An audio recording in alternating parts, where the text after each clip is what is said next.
because like I typically have a roster of females I'm talking to, more or less, and it really Not necessarily a bad thing. No, listen to this part.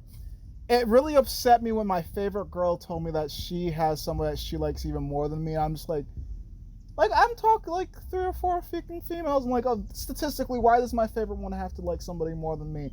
And that's what's upsetting me, because I'm like, it's not like I don't have other options, but it's just like, why does it matter? Because essentially how I think about it is I have like 3 or 2 other options, because I don't want to obsess over that one. So the only reason why I talk to other people is because technically speaking, I'm not going steady with that chick.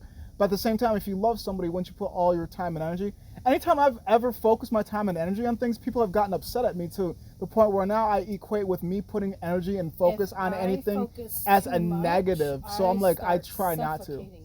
Exactly, and I feel like that's where I get, and I feel like you probably lose yourself. I really when do. You're in a relationship. I, in a sense, so try to embody us instead of being myself. You end up accidentally becoming the person you were with.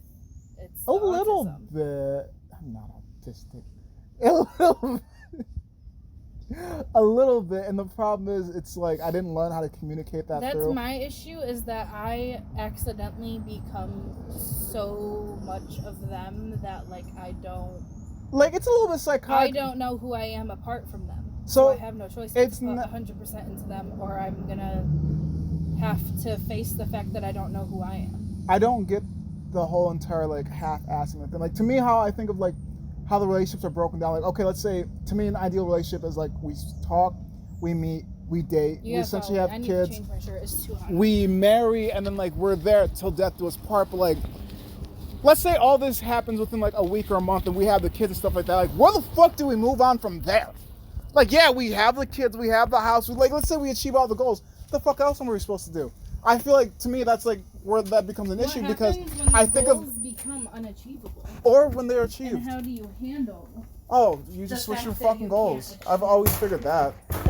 You always switch the goal. That's how I always stay happy, because like at first I wanted to win, but now it's like I just kind of want to piss you off, or now I don't want to lose. Like, I want to be on my back, or like, no, honestly, I don't want you to tap me. Like, I figure if I change my goal of what I consider a win, technically speaking, I can never lose, which is, I feel like, a little psychotic as well. But it's like, it's being aware that. That's why people have to focus on the good. Yeah, but. It's because if not, they just get consumed by the not good.